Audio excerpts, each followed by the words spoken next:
Intermediate విద్యారంగంలో అగ్రగామి మన NSR impulse education institution. IIT, JEE అయినా, నీట్ అయినా తిరుగులేని విద్యా సంస్థ NSR impulse. Good morning. Right. So let us start new chapter, 18th group elements.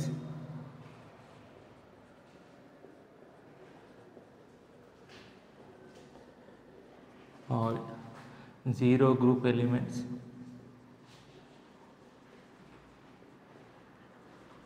Or noble gases.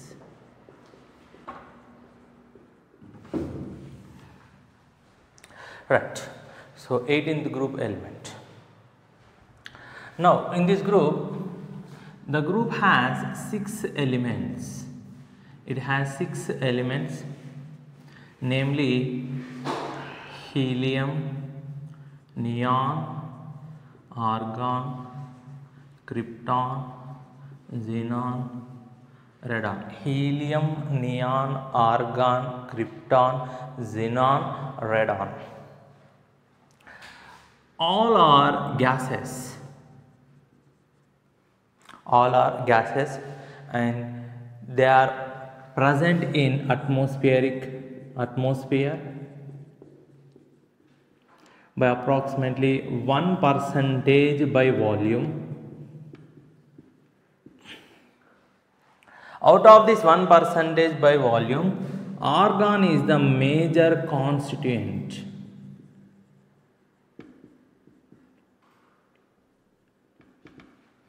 Right.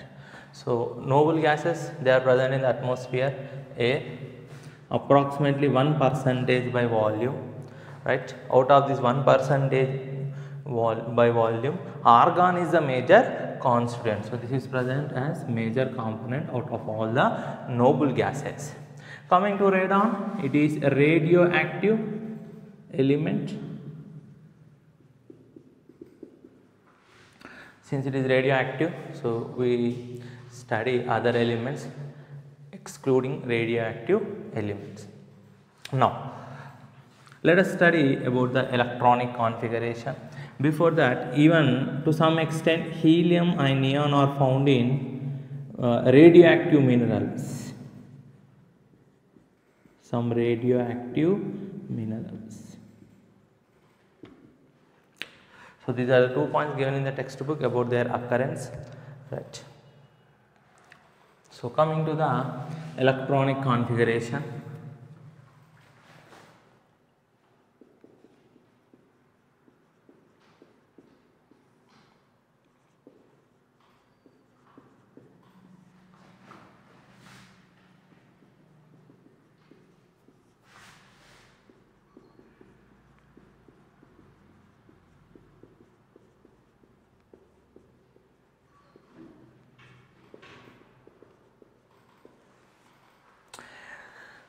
Right. So let us start element.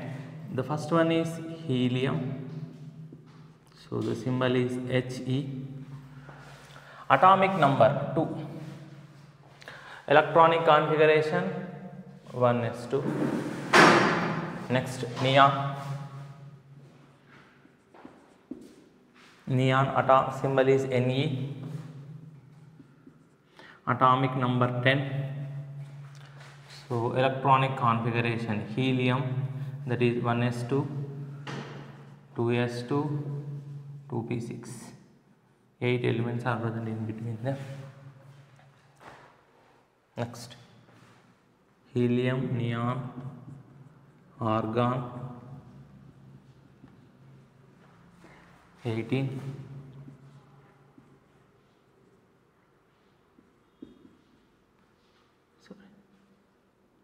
This is neon,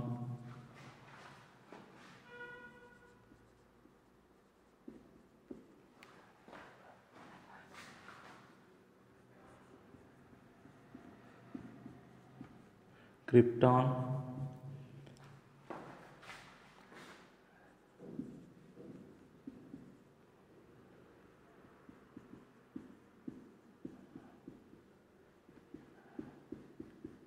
four H to 4p6.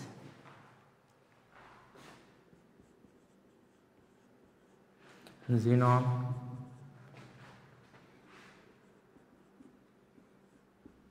atomic number is 54. Krypton,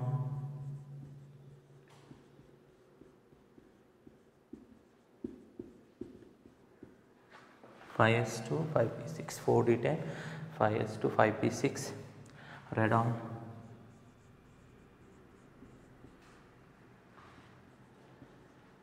Rn, 86. Xenon, 54, 4f14, 5d10, 6s2 6p6. So you can see, except helium, remaining elements have an outer electronic configuration of ns2 np6 here. 2s2 2p6, 3s2 3p6, 4s2 4p6, 5s2 5p6, 6s2 6p6. So the general electronic configuration is ns2 np6 except helium. Helium is the element which contains only 2 electrons. So its electronic configuration is 1s2. Its electronic configuration doesn't come under ns2 np6, but anyway its orbital is completely filled. That is why it is placed in the noble gases. Right. Now let us study some general properties, starting with atomic radii. So what happens to atomic radii as we move from top to bottom in a group? The answer increases, right? Why it increases? Because of addition of new energy level. So here the energy level present is 1, here it is second energy level, that means one energy level is added. Here n equal to 3, that means one more energy level is added. So similarly as you come further down, here we have n equal to 4, n equal to 5, n equal to 6. So as you move from helium to radon, new energy level is added. Therefore atomic radii gradually increases. Atomic radii increases. So atomic radius increases from helium to radon. So helium less than neon, less than argon, less than krypton, less than radon. So if you see the atomic radii in picometers, so helium it is around 120 picometers, neon it is around 160 picometers, 190 picometers, 200 picometers, and xenon 220 picometers. So it is gradually increasing. However, the increase is not regular. You can see here there is a increase of 40 picometers. Here it is 30 picometers. Right? Again, you can explain the same thing because of this 3D electrons, pore shielding effect of 3D, 4D, and 4F electrons. So from here to here there is only 10 picometers, and here it is 10, 20 picometers. So from helium to neon there is a considerable increase. After that the size is increasing, but not as much as expected because of pore shielding effect of D and F electrons. So this is about atomic radii and electronic configuration.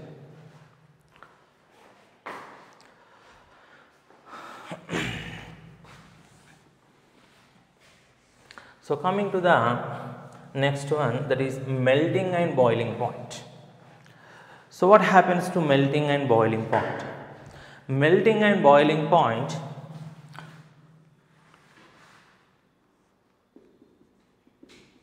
melting point and boiling point. As you move from top to bottom, atomic radii increases. Remember, they are monoatomic gases. They are monoatomic gases, and they are non-polar monoatomic gases. So what kind of forces exist between non-polar monoatomic gases? The answer is weak van der Waals forces. Weak van der Waals forces. So weak van der Waals forces weak van der Waals forces exist between these monoatomic gases. This weak van der Waals forces in turn depends upon size of the atom, that means surface area. So larger the surface area, higher will be the magnitude of van der Waals forces of attraction. So as I move from helium to radon, right, so if I study up to xenon, helium to xenon, what happens? Atomic radii increases, atomic size increases, due to which the surface area of atom increases, due to which the magnitude of van der Waals force of attraction increases. So if magnitude of van der Waals force of attraction increases, melting point and boiling point also increases. So melting and boiling point increases from helium to xenon. So we don't consider, see, we are not considering radon because it is radioactive. You can consider here, no problem. Increases from helium to radon also, right? So it is purely based upon van der Waals forces of attraction, which in turn depends upon surface area. Surface area of the atom is proportional to size of the atom. Larger the atom, larger the surface area, larger the magnitude of intermolecular forces of attraction. Then you have to apply more energy to overcome it. Therefore, melting and boiling point increases from helium to xenon or radon. Right. So helium less than neon less than argon, krypton, xenon.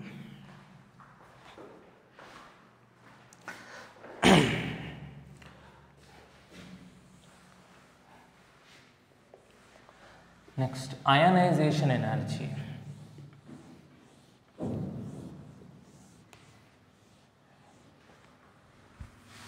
So what happens to ionization energy?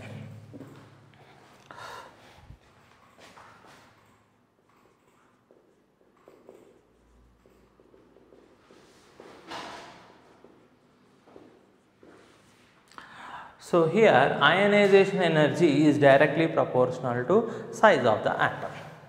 So as I move from top to bottom, size of the atom increases, so ionization energy decreases from top to bottom. Apart from this, if you compare these group elements with other group elements, zero group or noble gases have very high ionization energy. These group elements possess very high ionization energy, right, because they have all the electrons are paired up and they have completely filled orbitals. So in general, what we can write, ionization energy is inversely proportional to size. Therefore, ionization energy decreases from helium to xenon.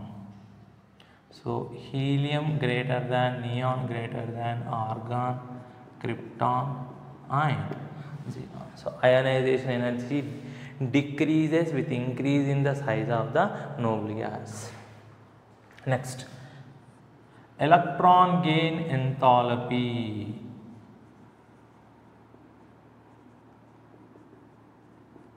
Electron gain enthalpy, nothing but electron affinity. To a neutral atom, if you add electron, the first electron gain enthalpy is generally found to be negative. Right. Now coming to noble gases have completely filled orbitals.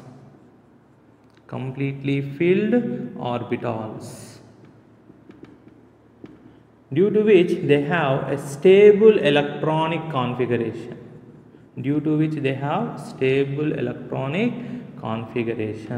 Hence, they are chemically inert. They have no tendency to lose electron or gain electron. Right. So here have no tendency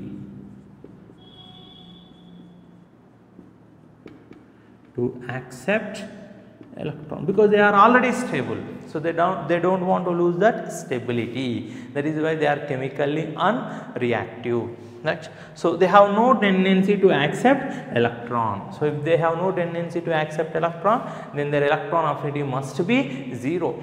Their electron affinity must be 0. However, if you forcibly try to add electron, right?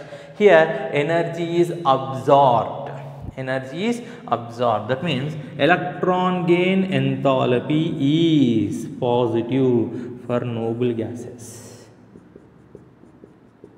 Their electron affinity is 0, they doesn't want to gain electron because they are already stable, right? They don't want to lose that stability, right? So that is why they are unreactive, they neither want to lose electron, they nor want to gain electron. So their electron affinity is 0. If you forcibly try to add electron, right, energy must be supplied because you are destabilizing the atom. To overcome that repulsion, you have to add energy is absorbed. Therefore electron gain enthalpy values of noble gases are positive, they are not negative. For other atoms generally they are negative. First electron gain enthalpy is generally found to be negative, but for noble gases it is positive.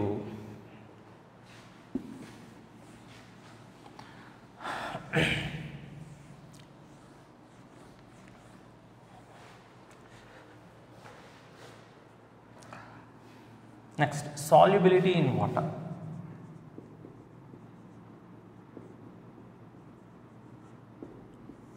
Noble gases are soluble in water. First point, they are soluble in water. Their solubility, what happens to their solubility? Their solubility is found to increase with increase in the size of the noble gases. What is the reason? The solubility increases with increase in the size of the atom. It is due to, right, induced dipole interaction between polar water molecules and non-polar noble gases. So as the size of the noble gas increases, the polarizability increases. So let us try to understand a simple way. Suppose if I take a noble gas, what is the nature of a noble gas? Non-polar. So the solvent we are using is water, which is polar.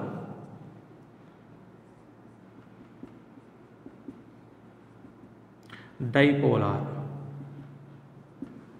Water is dipolar. Noble gas is non-polar. So symmetrical distribution of electron cloud is present.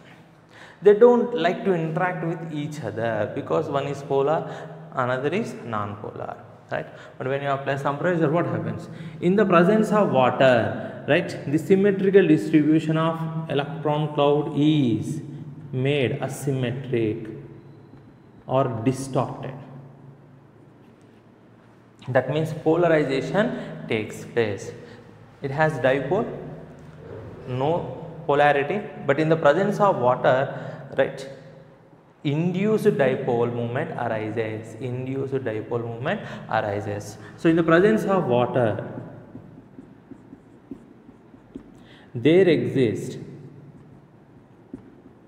attraction. Dipole, induced dipole attraction. This is dipole, induced dipole attraction.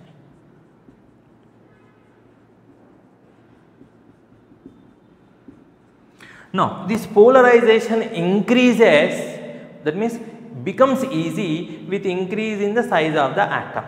It is easy to polarize a larger size of atom, right? So now as the size of noble gases increases, polarizability, its polarizability by polar water molecule increases. Hence, if polarizability increases, then there is good interaction between dipole and induced dipole. Therefore, the solubility will increase. Once again, noble gases are soluble in water. The solubility is found to increase with increase in the size of the atom due to dipole induced dipole interaction between polar water molecule and non-polar noble gas. As the size of the noble gas increases, it becomes easy to polarize it by polar water molecule. Thereby the solubility increases. So what is the solubility of order? Helium less than neon, argon, krypton, xenon. This is the solubility order in water.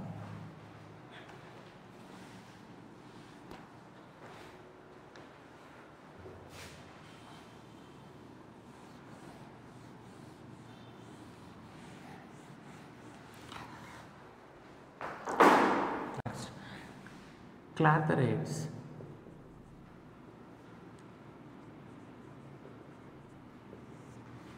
What are clathrates? Clathrates are compounds in which noble gases are trapped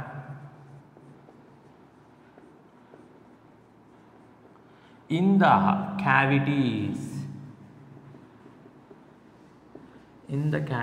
of crystal lattice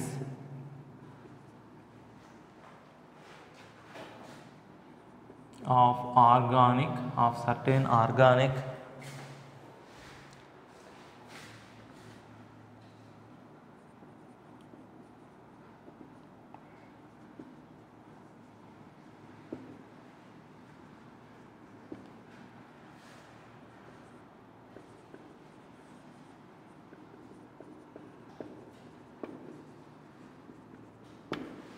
substances. So clathrates are compounds in which noble gases are trapped in the cavities. Cavity is nothing but empty space. So the crystal lattice, they are made up of atoms or molecules or ions. When these atoms are closely packed, there exists some gap. There exists some gap between these particles. This gap is occupied by noble gases, or noble gases are trapped in the cavities. Cavities means empty space. Cavities of crystal lattice of certain organic and inorganic compounds. Right? మనం food తిన్నప్పుడు food అనేది పళ్ళ మధ్యలో ఇరుక్కుంటుంది, వాటిని cavities అంటారు. అలానే the noble gases, they are trapped in the empty space of particles of certain organic and inorganic compounds. Right? Now here the important point is helium and neon do not form clathrates because of small size. Helium and neon do not form clathrates because of their small size. Right? They can easily pass through the cavities, hence they do not form clathrates. This is the important.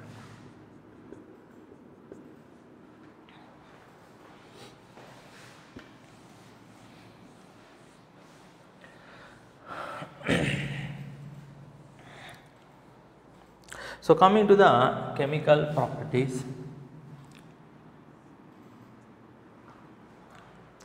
generally noble gas have completely filled orbitals, stable electronic configuration.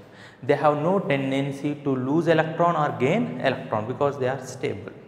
If they lose electron or gain electron, they become less stable. That is why they do not show any tendency to lose or gain electron. That means they become unreactive. They are unreactive. That is why we call them as noble gases, because their unreactivity, chemically unreactivity, right? Most of the time they assume that, scientists have assumed that they do not react at all. Right?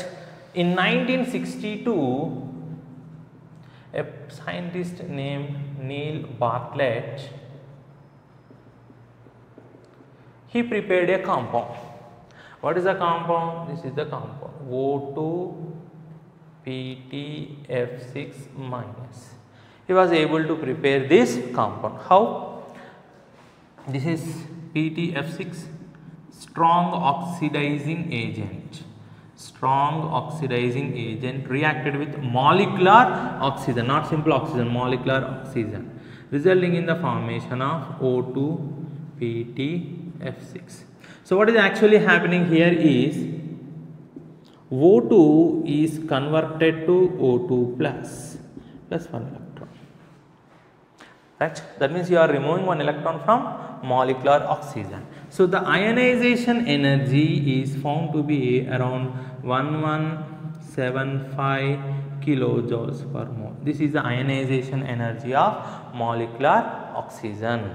Now, he found that even the energy required to ionize a xenon is approximately same. the ionization energy of xenon is also approximately same. So if PtF6 can oxidize oxygen which is having similar ionization energy, then it should oxidize xenon. So he prepared this compound.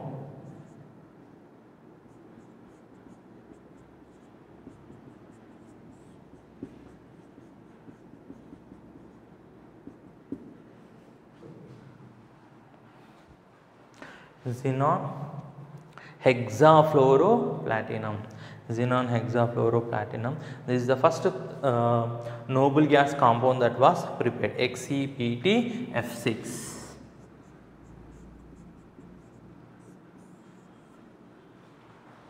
Right, because the ionization energy of molecular oxygen and xenon were comparable. Later, many compounds of xenon were prepared.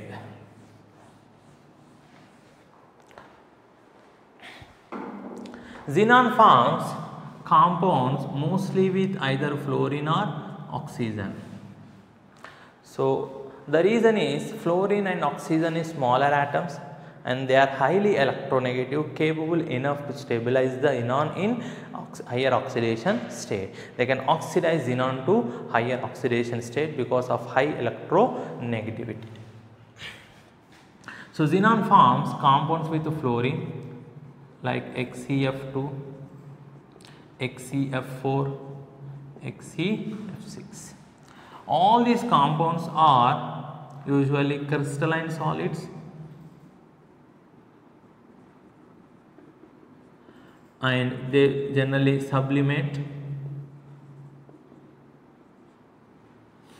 Crystalline solids and undergo sublimation upon heating, slight heating. They are unstable, so generally they sublimate. So usually these compounds are found to be colorless, odorless, tasteless. So some color may be because of impurities, mostly they are colorless. So we will see one by one. The first one, xenon difluoride, XeF2. First, starting with preparation methods. Xenon when reacted with fluorine, here we take xenon in excess, xenon in excess, 673 Kelvin and 1 bar pressure, what we get is XeF2, xenon difluoride XeF2. This is one way of preparing, or the other way is treating with fluoromonoxide, oxymonofluoride, right, around 143 Kelvin, low temperature. So what we get is XeF2 plus O2. So these are the two methods of preparation,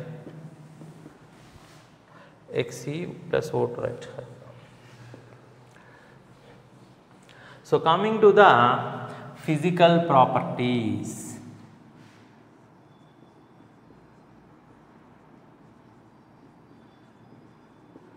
As I have already said, they are mostly crystalline solids. It is a white crystalline solid, transparent white crystalline solid.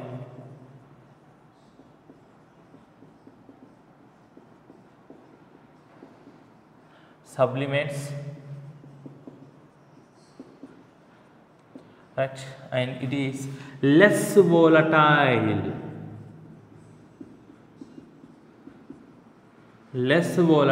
than XeF4, XeF6. It has a melting point of around 129 degrees Celsius. It is a white crystalline solid. Sublimates means directly goes into vapor state upon heating. It is less volatile, not more volatile, less volatile than XeF4 and XeF6. It has a melting point of 129 degrees Celsius. Now it dissolves in anhydrous HF but do not conduct electricity. but do not conduct electricity. So coming to the chemical properties, it is mostly acts as oxidizing agent and fluorinating agent. Oxidizing agent as well as fluorinating agent. So let us see some chemical properties.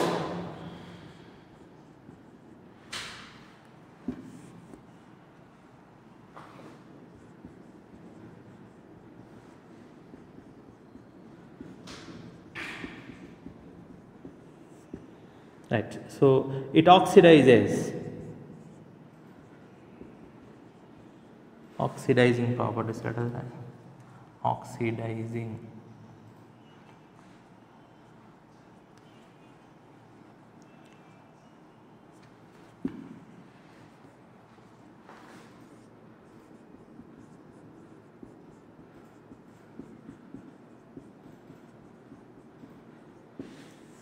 It oxidizes hydrogen, some compounds like HCl, I2, etc. Let us see one by one. So it is easy to write the reaction. Fluorine has greater tendency, greater affinity for hydrogen than xenon. So it oxidizes hydrogen to form HF. So we have two fluorines, we have to remove all the fluorines, so it forms HF. So we require two hydrogens forming xenon. So if you see carefully, hydrogen oxidation state changes from 0 to plus. So it's an oxidizing as well as fluorinating agent. Similarly, I can write for HCl, HCF2 plus HCl. Fluorine has greater affinity for hydrogen, therefore it combines with hydrogen forming HF. It forms HF. So how many fluorines we have? 2. Therefore 2 HF. Right. Xenon remains as it is. Chlorine gas is released. So here chlorine oxidation state changes from minus to 0. Therefore it is undergoing oxidation. Whereas xenon oxidation state changes from plus 2 to 0. Similarly, it oxidizes I2. So you can guess, fluorine has affinity for iodine compared to xenon, therefore it forms iodo monofluoride plus xenon. So iodine oxidation state changes from 0 to plus 1, xenon changes from plus 2 to 0. Right. Next, reaction with water. The three xenon fluorides, they undergo hydrolysis, and this is very important bit. HCF2 plus H2O. HCF2 plus H2O. You can easily guess what happens here. Right. HF will be formed xenon plus HF plus half O2, or you can write like this: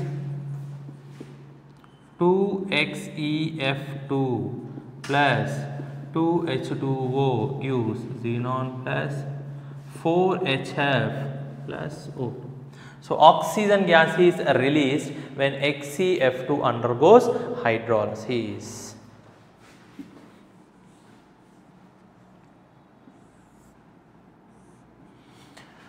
Next, with Lewis acids,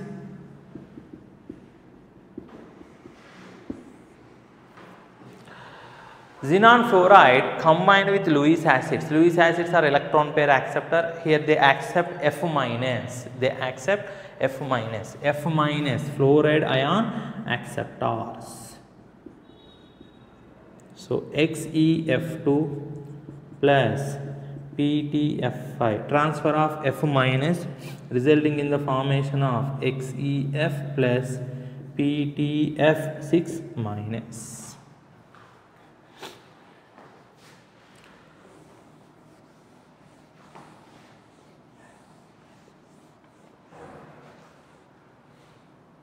Next, with NO2 and NO. With NO, they accept F minus, transfer of F minus. So what we get is Xe to NOF, nitrosyl fluoride. Similarly with NO2, transfer of fluorine. So what we get is Xe plus 2NO2F, nitronium fluoride is formed.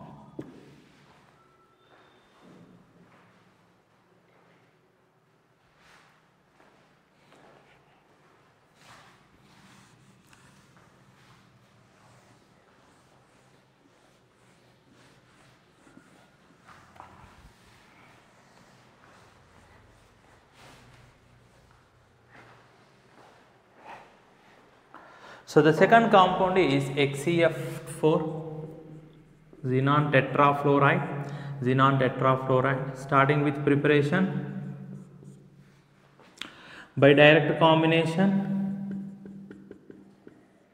at 873 Kelvin and 7 bar pressure in. So they react in 1:5 ratio to form XeF4. The better one is XeF2 plus O2F2 gives XeF4 plus molecular oxygen. Coming to the physical properties,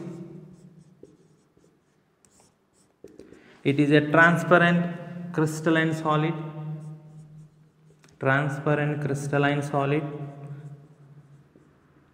Sublimates on heating and less volatile than XeF6. It has a melting point of 117 degrees Celsius. Here XeF4 dissolves in trifluoroacetic acid.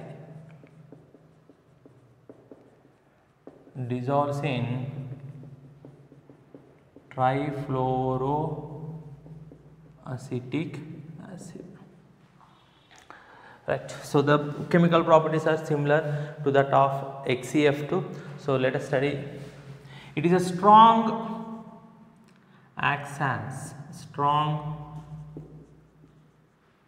oxidizing agent and fluorinating agent. Compared to XeF2, it is a good oxidizing agent as well as fluorinating agent. So you can write similar reaction. So starting with oxidation properties. So here it oxidizes H2, HCl, say mercury. Right. So XeF4 plus H2. So just now I said that fluorine has greater affinity for hydrogen. So it oxidizes hydrogen, combines. How many fluorines I can remove? 4. Therefore I will get 4HF plus xenon. So here I have to take 2. So xenon changes from +2 to 0. Hydrogen changes from 0 to +1. Hydrogen undergoes oxidation, xenon undergoes reduction. In that process fluorine is lost, so it is a fluorinating agent as well as it is oxidizing hydrogen, therefore it acts as oxidizing agent. XeF4 plus HCl. So fluorine has affinity for hydrogen greater than that of chlorine, so I can remove it as 4HF plus 2Cl2. Xenon changes from +2 to 0. Chlorine changes from -1 to 0. Similarly with mercury.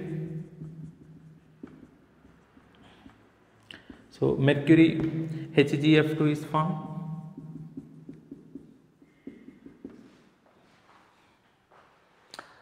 Xenon changes from +2 to 0, mercury 0 to +2. So these are some oxidation properties. It undergoes hydrolysis. Hydrolysis reactions are very important. XeF4 reacts with water to form xenon, XeO3, this is important, HF and molecular oxygen.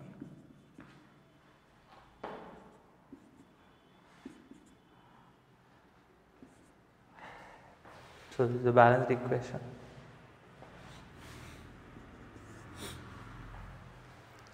Next, with Lewis acids,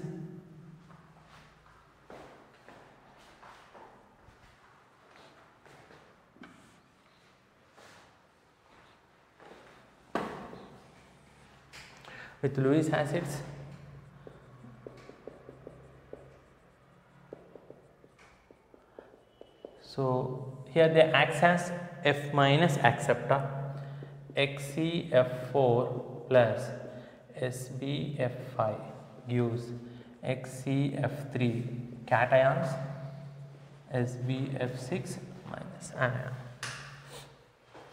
Similarly, they will react with NO2, XCF4. So we have to add 4 fluorines. Therefore, we require 4 NO. Xc plus 4 NOF. You can even take NO2 also. Same compounds you will get as in XCF2.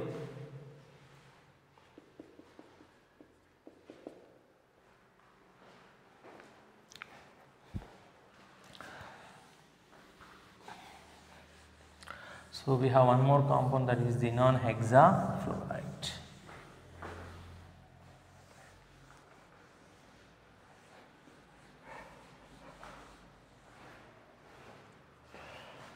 Xenon hexafluoride.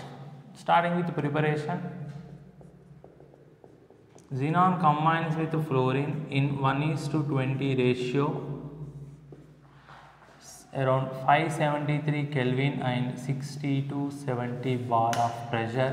What we get is XCF6, xenon hexafluoride, right? Or you can take XCF4, O2F2 gives XCF6 plus oxygen. So coming to the physical properties, it is a white crystalline solid. It's a crystalline solid. Sublimates on heating. Less volatile. Sorry. Here it is more volatile than XCF4 as well as XCF2. That can be understood by seeing its melting point. Melting point is around 49.5 degree Celsius. So which is less volatile, XCF2, then XCF4, then XCF6. XCF6 is more volatile. It dissolves in anhydrous HF and is a good conductor of electricity. So why it is a good conductor? Because it dissociates into ions. Because it dissociates into ions.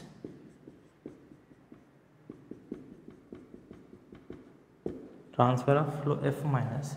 HF2 minus XCF plus. Since you have ions, current carrying particles, it is a good conductor of electricity.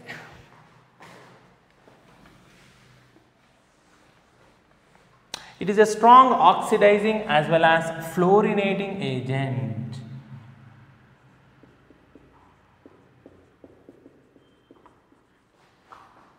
Strong oxidizing as well as fluorinating agent.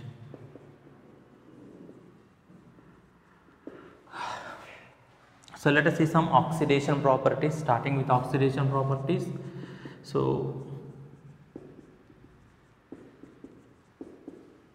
same, it can oxidize hydrogen, HCl, or to that extent even it can oxidize nitrogen also, nitrogen in ammonia. Let us see XEF6. So all you have to do is balance. It is easy to guess. Fluorine has greater affinity for hydrogen, therefore what we get? HF, 6 fluorine, 6 HF, 3 H2. Xenon changes from +2 to 0, hydrogen changes, right. So here xenon undergoes reduction, hydrogen undergoes oxidation. Similarly, you can write for HCl XeF6 plus HCl. Same concept, fluorine has a greater affinity to hydrogen than chlorine. So what we get is xenon, HF and chlorine gas. 6 fluorine, so 6 HF. That means I have to take 6 HCl. Therefore, I will get 3 Cl2 xenon plus, sorry, we have plus 6 oxidation state here, right? So plus 6 to 0. Chlorine changes from -1 to 0. So xenon from plus 6 to 0 in xenon hexafluoride, right? Coming to the next one, ammonia, right? We have ammonia, XeF6 plus ammonia. So it oxidizes nitrogen in ammonia to N2. So what we get is xenon N2 plus HF. Fluorine combines with hydrogen to form HF. 6 fluorines, therefore 2 moles. Anyway, we require N2, therefore 2 NH3. So 6 HF, 1 mole of nitrogen, xenon. Xenon changes from plus 6 to 0. Nitrogen changes from -3 to 0. So this is oxidation properties. Next, with water.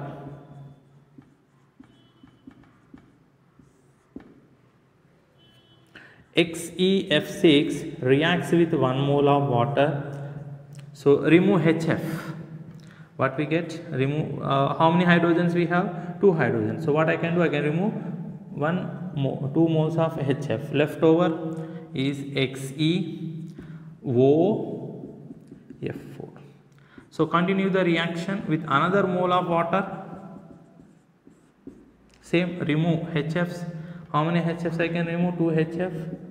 Left over is XeO2F2.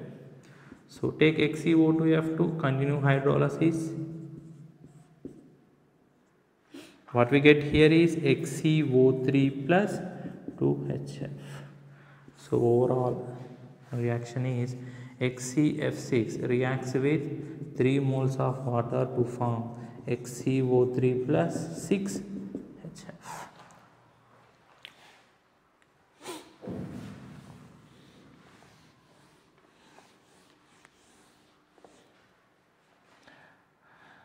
With Lewis acids,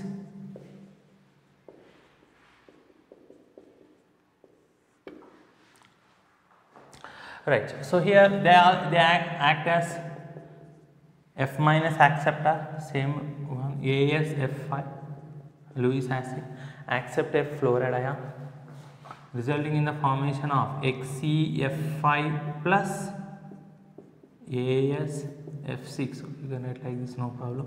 AsF6 minus, right? Or even you can take BF3, transfer of F minus, so B, loss of F minus, so XeF5 plus BF4 minus. It reacts with SiO2, same as that of water. So 2XeF6 plus SiO2.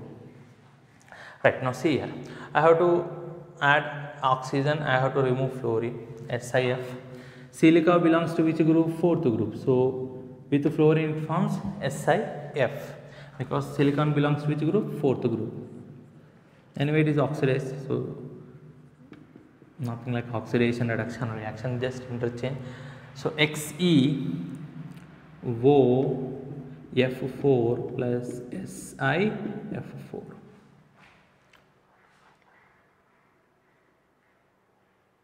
Right.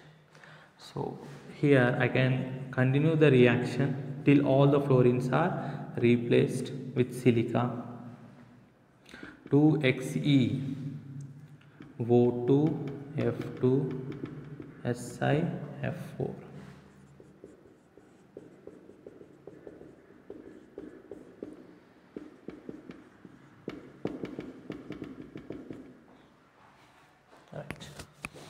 For 2 moles we are adding 2 moles of oxygen or 1 mole of oxygen molecule.